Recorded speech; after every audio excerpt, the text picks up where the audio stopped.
This episode of Pick Up the Six podcast is sponsored by Allbirds. I've been an Allbirds customer for years because their shoes look great, they're super comfortable, and they make shoes and clothes that are better for you and better for the planet by using revolutionary premium natural materials. As a runner, I'm also looking for a shoe that feels and fits great out on a run, and so I'm pumped to tell you about the Allbirds Tree Flyer. I have a pair and they are great. The Tree Flyer is lightweight, super springy, and wildly comfortable, making your running efforts of all shapes and sizes feel surprisingly effortless.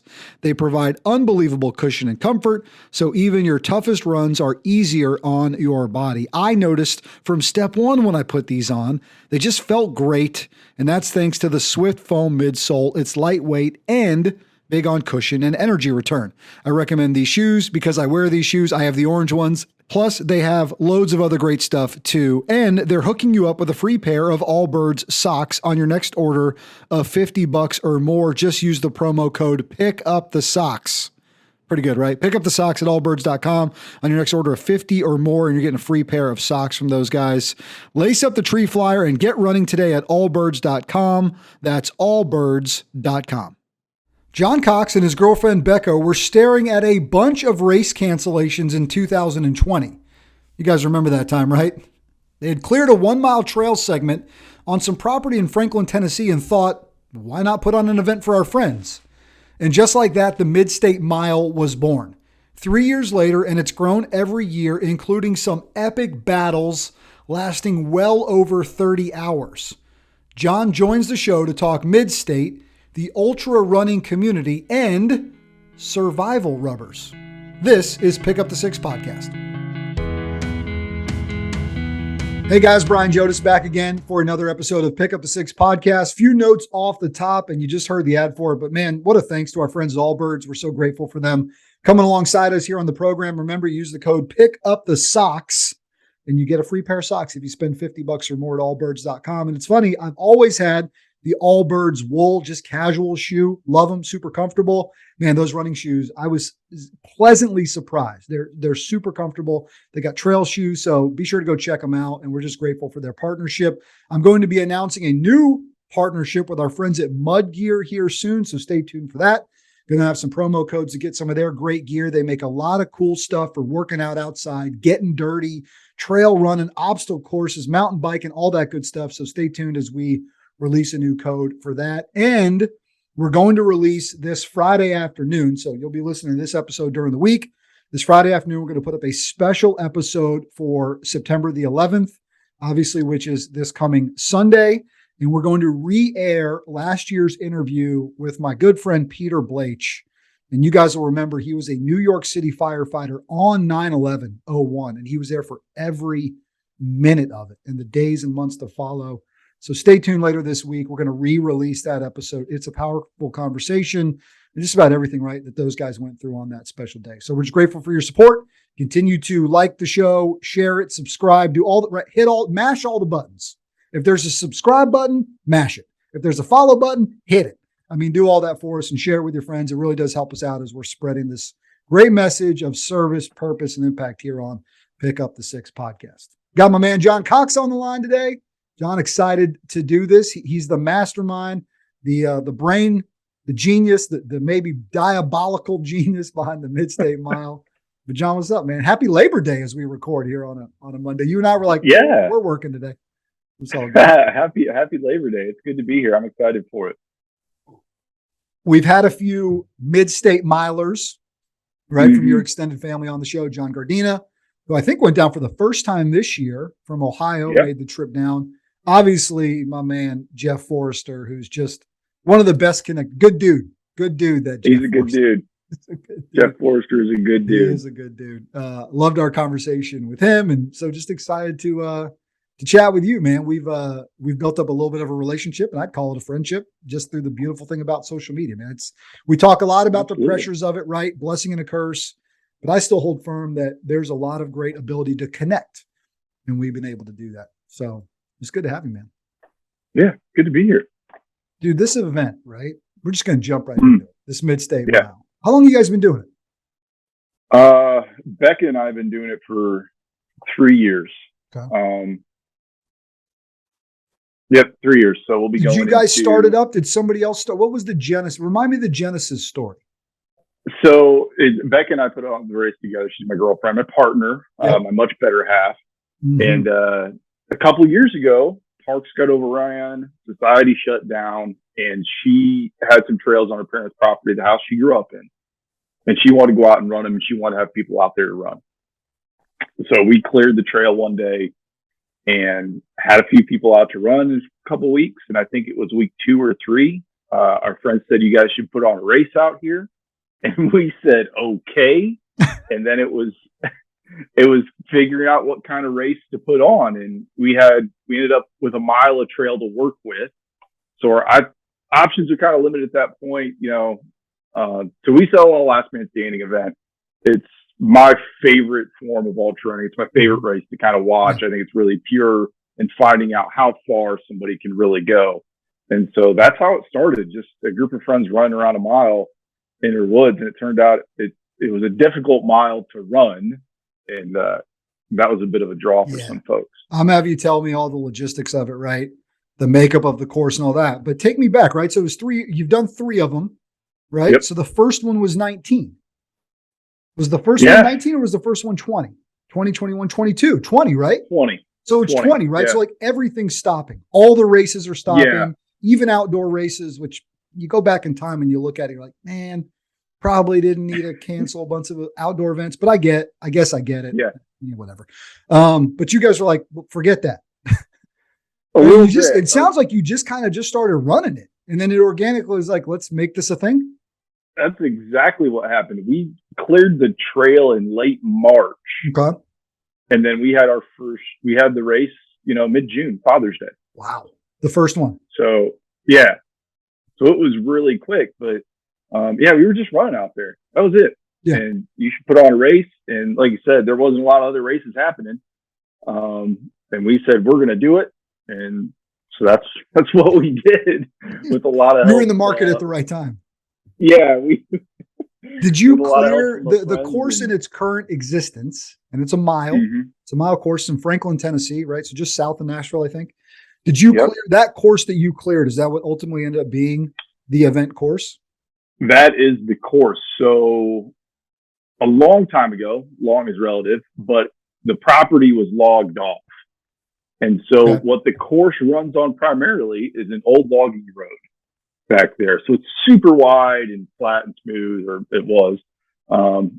And so that's kind of what we cleared. That makes up 90% of the course. There was a section of trail we had to cut in so you didn't overlap, and then kind of finished through the yard right behind the house. It's a real backyard event. Yeah, no, it is the ultimate backyard ultra. And they're such great events. My buddy John Fry puts on an event here every December called the Oakwood 24. If you guys go to our YouTube channel, and I'll share the link in the show notes, we did a documentary from it a few years ago and going to go back out again this year because it's the 5-year anniversary of it. And it's the same idea. They've got a 2.5 mile track through this historic cemetery in Raleigh called the Oakwood Cemetery. It's a pretty cool spot. And it's also a really neat place to do an ultra because there's some added weight to running through a cemetery. Yeah. But it's the same thing. This one's 24 hours. They don't have it's a fundraiser, right? So they don't have any time things. It's not like you've got to go out at this point. It just gets started and we'll see who's there at the end. And he's finished every year. He goes over 100 every year. He's had other guys do all those sorts of things. But that's what's neat about him. It just sort of starts up. Right. And then it becomes a thing. So the first year, right. And it's this 1 mile figure 8 sort of loop. Tell me about the loop first. Describe the loop to me. And then I want to talk a little bit about just how it's grown over the last few years. So it is a 1.1 mile loop. It's a figure 8 shape, more or less. And it comprises of 2 big climbs with 340 feet of elevation gain. And the grade on those 2 climbs is about 19-20%. Boof! So that's gain and loss. And runners have 20 minutes to complete the 1 mile loop. Okay. Get back to the corral and start the next loop. Is it walkable 20-minute mile on a 1.1 with that kind of Ellie? Is it walkable to do the whole? If you do, but you got no time for rest and recovery. You have to be walking with a little bit of purpose. But yeah, you can walk it in 20 minutes. but you're heading right back out. You're heading right back out. Take me back to the first year. How many people showed up? What was it like that first year in 2020? I think we had about 80 people, maybe right around there. Did you work the friend network? Just I'm doing this thing and here we go. Yeah. I mean, we put it out there, and this is one of those, genius moments where the woman in your life is always right. Yeah. Mm-hmm. I said, first year races are really hard to do. We're not going to do a first year. We're going to do year 0. We're going to cap it at 24 hours. We're only going to let 50 people run. Let's see if this concept that we've come up with works. Let's just see if we can get 50 people we know to show up and run this race to see if it works so we can really do it next year. Sure. And Becca was in charge. Yeah, Becca was in charge of the ultra sign up. And she said, hey, ultra sign up's out. The race is live. By the way, we're just going to send it. We're not going to cap it at people. If we're going to be there, we're going to be there. And I said, okay. And God love her. She was 100% right. Did you still cap it on the time though? The first one was 24 hours? No, it went 30, I think, the first year, right at 30. Did you cap it or did you get to 24 hours and a few guys were like, we're going to keep going? We didn't cap it at all. Okay. It was a completely live, we're doing this thing. And she was right to do it. And, the response from the community was great. We sent out invites, people that we'd met, people we know, people we wanted to see run the course. Mm-hmm. And those came back and they were like, yeah, if you guys are doing this, Becca had sowed seeds in the ultra running community for a decade or more. And so, it was really this network of people that you knew and met and wanted to see you run your course. Like, come hang out with me, see what I did. And so fortunately, Chad Wright and Greg Armstrong were 2 of those individuals, and the finish the first year right at 30 hours was amazing. I wouldn't have written it that way, and so it was pretty awesome. And those guys are complete hard chargers. You guys know Chad from the 3 of 7 project, incredible patriot, God-fearing man and human. How was the finish? Take me back to that first year, because it was a duel, right? It was a battle, and that's the thing.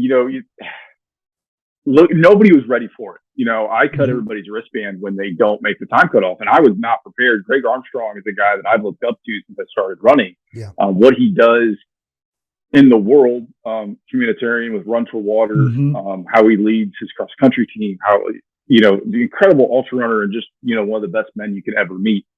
And he's giving everything he has physically to this course. And his body is kind of betraying him in the moment, and yet he's still fighting to keep going. And it's like, oh, I'm not ready. I looked around after he stumbled across the line and got up and just made the time cutoff to keep going. I looked around. There's probably a dozen guys standing there in the corral, and all of us had tears in our eyes. Like, nobody could keep it in. Like, they're just not prepared for the weight of that moment. It means genuinely nothing other than you see a man that is giving his absolute best, everything that he has. There's not money on the line. There's not, all these rewards. It's just a guy out here giving his best because he has his best to give that day. And it was just awesome. I mean, it's one of those things you'll never forget. And you'll never forget it. And you got this whole world going on. There's that moment in time, that 30 hours that you guys are there, you're in your spot here. There's all these other things happening. Oh, yeah. And yet this remarkable, amazing thing is happening right there in Franklin, Tennessee. Right. To see those guys, and there's a couple of them, right. But to see him, what he has to battle through to finish it. That's what I love about those kind of events. There's just something really special about them. And I think humanity needs a little bit more of it. They do, and it's amazing because and you put on the race and that happens, and you think, well, that's never going to happen again. Right. And then you could bottle that up.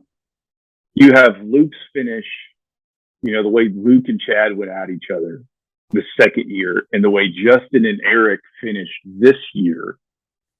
It's the same thing. It's still it's that moment that has just as much weight behind it, just as much emotion and just as much suspense as it does the first year.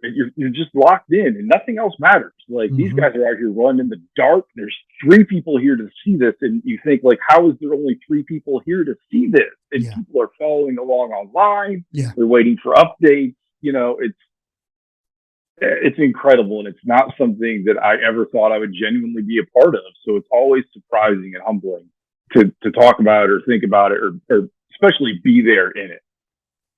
There's some people out there, not you guys listening likely, and obviously not us, who would be like, you don't have to do this.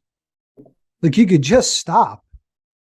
But for those guys, right? And gals too, right? According to Do Alters of the World, there's tons of great female ultra athletes.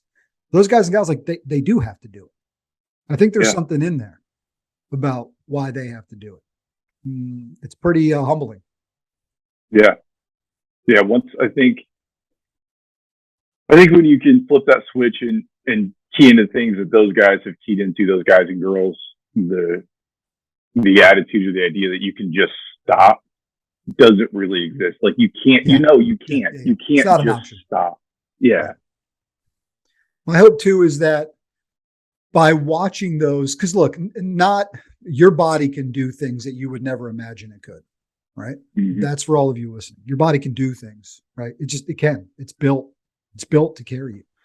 But even if you take a little bit from them, if you're going to do something hard or outside your comfort zone, and even if you can take a little bit from that and use it to push you a little bit more, right, to keep you moving, I think that's another beautiful part about it.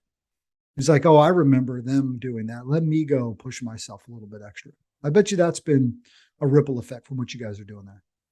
Oh, absolutely. Everybody can have that moment in the moment they're in, right? Like everybody can have that moment, that finish. And, we put on this race to see who can be the last man standing. But Becca and I always go back to say it over and over again.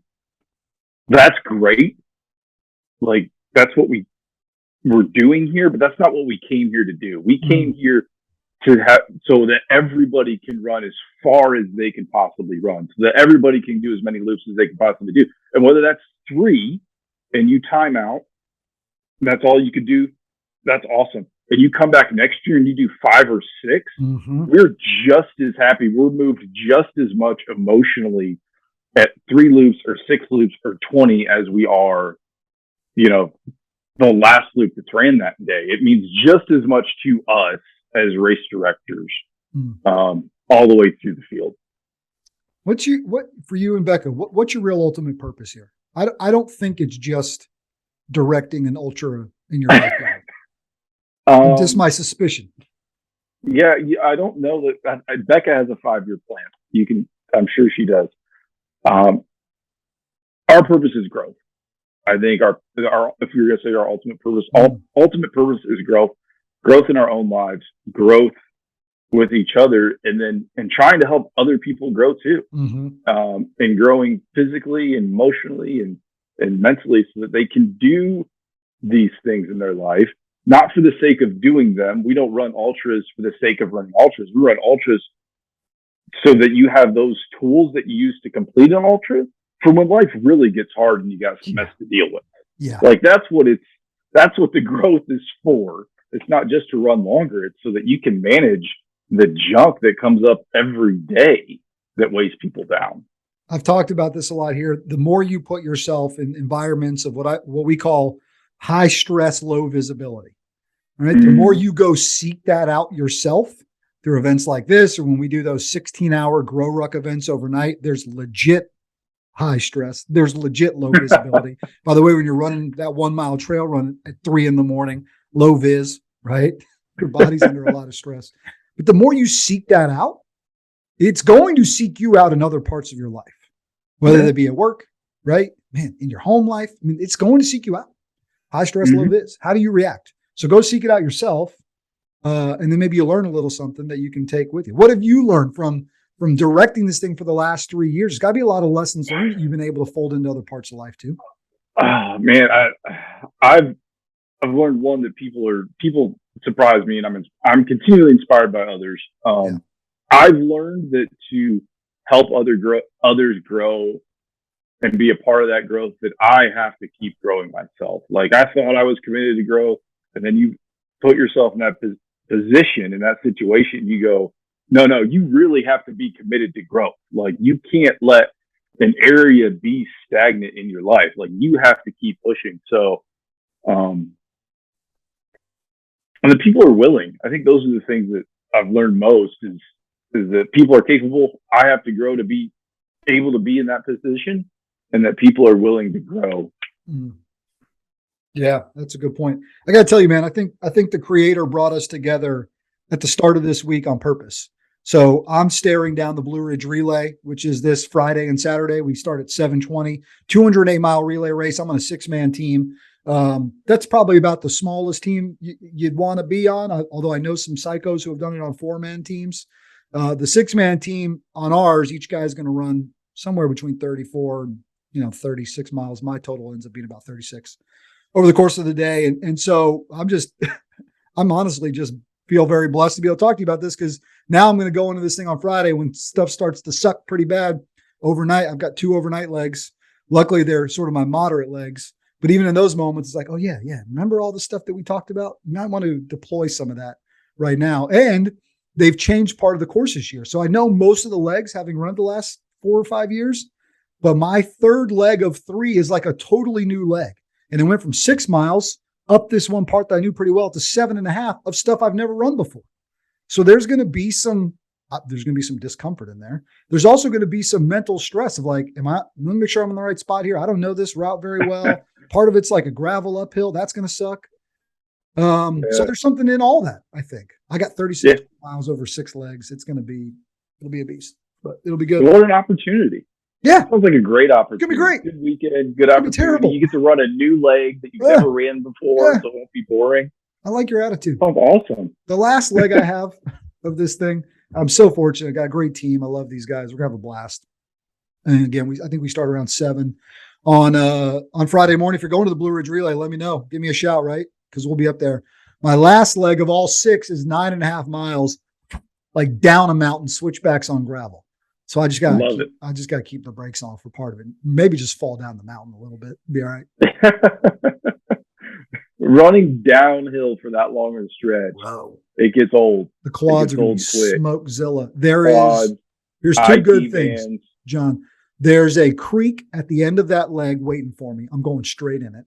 And there's a little elementary school, and they've got a concession stand up there. And last year they had some apple fritters in there. I'm going to smash. That's a win. That's a win. Apple fritter is a weakness. And I said, you got a microwave back there?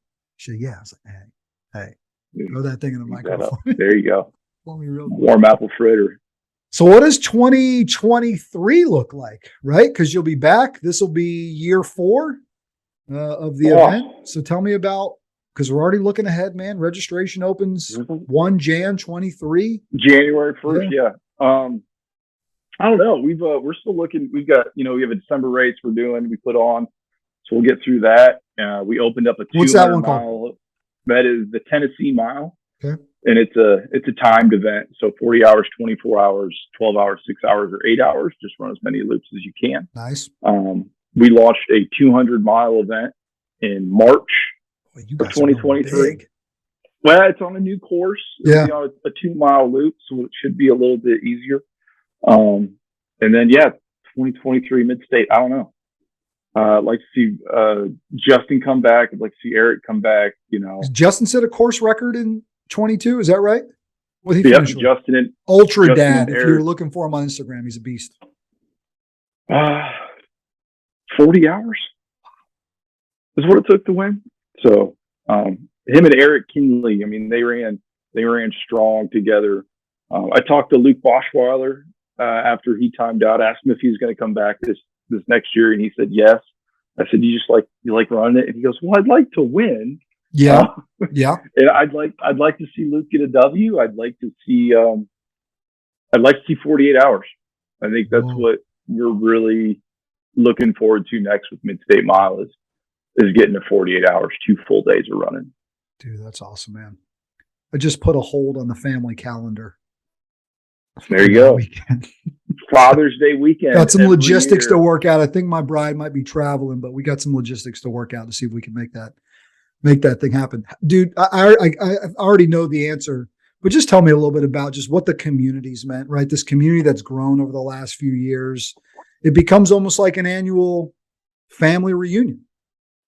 Absolutely. I mean, it is. It's 100% family, and to see people meet each other face to face for the first time, and to hug, and to just get to share a weekend together and share some of the in-person life stuff. And, there's people I look forward to seeing every year. The people that God has brought into our lives, putting this race on has been incredible. And, it's just, you wouldn't think about it. You wouldn't think about what you need or who you need, but then all of a sudden you turn around and you've met somebody, or there's somebody there that's been brought into your life for that specific person. And I think that's been really neat how God has crafted it all together to bring people into our lives to help us do this. We're not just doing it alone. We have a long list of friends to help us put this race on, and the community that keeps coming back. That's what the race is. If it was just Becca and I, it'd be Becca and I sitting in, the corral, and I'd be blowing a whistle. That's not really doing anything for anybody. It's everybody that shows up that makes the race what it is. It's those moments in the corral too that I think really can define what an event like this are like. Jeff Forrester talked to me a lot about Crew and Aaron Deanna a few years ago, and just there's a lot of great moments out on the course, but really the heart of those events, I think, they're made in the corral. They're made in the crews. They're made in the relationships that are built. They're made in the way in which people will put somebody else above themselves. Right? There's a lot of picking up the six that's happening. If you're crewing a guy or a gal and they come in and they got a busted toe, or the nutrition's not on point, you're trying to problem solve and help them figure stuff out as you're out there. That's where those neat moments, I think, happen. Yeah, and I think it's really inclusive of Midstate because it is a 20-minute time frame, because it is a 1 mile loop, and you see those people over and over and over and over and over again, and everybody's together, and that kind of separates it from a traditional ultra, even a traditional last man where it's an hour. You see them once an hour. You're seeing them 3 times in an hour. It really fosters that community. It really fosters that team aspect of it, that we're really in this together, and it brings all those moments, those low spots that usually happen, way out in the middle of nowhere, away from everybody, or maybe in the dark on your own. Those moments happen right there, front and center, in front of everyone. Well, that's where those decision moments no are, hiding. Right? Yeah. So everybody might not come in at the same time, but everybody's going back out at the same time. So there's just a natural rally up every time you get there. And that decision, quit or keep going, is happening right there, right at that 20-minute mark to go back out. Wow. Yeah, every time. And that's, and some people think they're not going to go back out. And then the clock starts ticking down and they get up. And, Jill did that. Jill Dennis, the last woman that was in the race, she was, claiming hours before she was actually done, that she was done with the race. Yeah. I was like, no, you're not. You should probably keep going. And people were rallying her on and cheering her and getting her up and keeping her moving. And runners were doing that for, at the end of the day, that's a competitor and you want them to keep going. Yeah, of course. That's counterintuitive to a competition. You see anybody eat anything weird out there? What's the weirdest thing somebody's eaten at your event? Oh, I love to hear these stories about like, oh man, I know Chad's thing is like, he just eats real food. This guy's tailwind, a bunch of honey. Greg Armstrong takes the cake on weird stuff. It was a bottle of Cairo syrup the first year. Well, calorically dense, right? He's got a point. I haven't tried it, but the bottle of corn syrup. All right. Is probably that's his Earl. I need to put a little Earl in my mouth. Right, man, that was, for him. Yeah, whatever works for you. I like on the Blue Ridge. I love a good Uncrustable. Throw a couple of Uncrustables in the fridge. Right. Yeah, those are perfect. Throw those in the fridge or in the cooler. You're good to go. Hey, what the heck's a survival rubber? Survival rubber. It is it's another thing waterproof. It is a waterproof emergency fire starter. It looks a lot like a condom. You keep it in your wallet. What's you can keep it in your wallet pocket. I wanted to start a fire, and I wanted to be able to start a fire kind of whenever I wanted to do that. And to be able to start a fire, having good, reliable tinder is one of those key components. So I looked on the market to find something I could carry around every day that I could put in my pocket, I could slip in my cap, or just have on me that wouldn't be bulky or cumbersome. And I didn't see anything out there that I liked. I didn't see anything out there that really fit the bill of burning for 5 minutes, being waterproof, having a sleek package, something that you could put in your pocket and genuinely carry every day. And since I didn't see one, I decided to make one. So that's what I set out to do. And, I just kind of had that thought, if you could put a fire starter in a condom package, you could probably be onto something. And so that's what we did. It's got a great name. How does it work? It is fiber and accelerant inside the package, and heat lights with a spark. You can hit it with a lighter and it'll burn for about 5-6 minutes. Not bad at all. Tell folks where they can find out more, where they can pick them up. Survivalrubber.com. You can find us on Instagram, Survival Rubber, and you can also search us on Amazon. We'll be happy to get it to you. Amazon Prime, 2-day shipping. It looks exactly like what you think it would look like. You don't even need to look and go look at it and go order some, guys. It looks exactly like what you think it would look like, which makes it the fun. Marketing's been fun. So that's good. Survival Rubber. What else you got going on? Tell me a little bit about Higher Ground. So again, I texted Forrester and Justin Sheila. I said, hey, tell me a few other things I could talk to Jon about. They said, you got to ask him about Higher Ground, because it sounds like you guys are doing some really neat things, getting folks outside, engaging. Tell me a little bit about that. So Nathan and Tanya Hicks own a company called Higher Ground in Rome, Georgia, which is a nonprofit outdoor adventure company. And earlier in the spring, kind of late winter, I was having a cup of coffee with Nathan. He asked if I would be interested in coming on board and being an instructor with him. And I said, yes. So I've been doing that kind of a lot here lately. It's fall's going to be a busy schedule. So they take people into the wilderness. They do a lot of high ropes courses. What we do is kind of varied on what needs to be done. So a lot of it is leadership and personal development, team building, kind of exercising the fear muscle in a lot of situations, teaching people some hard skills. This is kind of what you need to survive in the wilderness. So from backpacking trips to camp settings to high ropes courses, canoeing trips, they do rappelling and rock climbing and paddle trips. They kind of do it all, and it's awesome to have been a part of as an instructor. Who's sort of the market audience, right? Who are they hoping to serve? I think it's kind of junior high up to adult is the target. It's the groups that I have worked with so far have been junior high through adult. And adult is a really wide range. So it depends on how adult you are. Something about putting folks at that age, specifically that junior high into high school, that formidable age, through some adversity. Yeah. Maybe through some of those programs like we talked about before, creating some of that for them, especially in this growing comfortable world of ours. Something to that, I would guess. Yeah, it's incredibly rewarding. And again, it's one of those, being a part of Higher Ground and leading others. It's forced me to come back and say, you know what, you need to grow and you need to keep doing this, and you need to not let these areas of your life grow stagnant.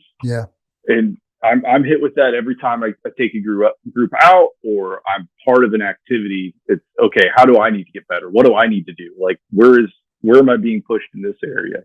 But so as good as it is to lead people, it's one more thing that, all right, Jon, you need to grow and you need to keep doing it. Yep. I love it. Tell our listeners where they can find you, and then also tell us, when do they need to be looking, right? Midstate Mile, they're listening, like, I want in. I'm a psychopath too. I want in on that craziness. Tell us where they can find you, and then where we can find more information about the race. You can find me on Instagram at JonRuns_, Midstate Mile, Tennessee Mile on Instagram. And then the registration ultra sign up goes up at noon on January 1 for the Midstate Mile 2023. So get up on 1 January. knock out your first workout or run of the year, start the year off right. Don't do any, don't want to hear all this, I was too hungover on New Year's Day. I slept till noon. No, man, get up, get after it. It's going to be too late. Yeah. Well, I'm sure it's going to go quick. It is a quick registration. It sells out pretty quick. But if you don't want to wait for Midstate and you don't want to wait till January, if you got the bug now, we still have room for our Tennessee Mile race on December 5th. So you can head on over there, sign up for the Tennessee Mile as well. Boom. Close your year out with that. I love it, man. Good. My brother, it's been a fun time doing this. I'm glad we were able to do it. I appreciate it. Thank you. You got me motivated. I was like, I'm not ready for the run this weekend, but I'm extra ready. There's no excuse now but to go crush this thing after we just chatted. Because you're like, you got guys out there run 40 hours. I'm like, okay. They're running. 33 miles. I can drive my ass around the mountains.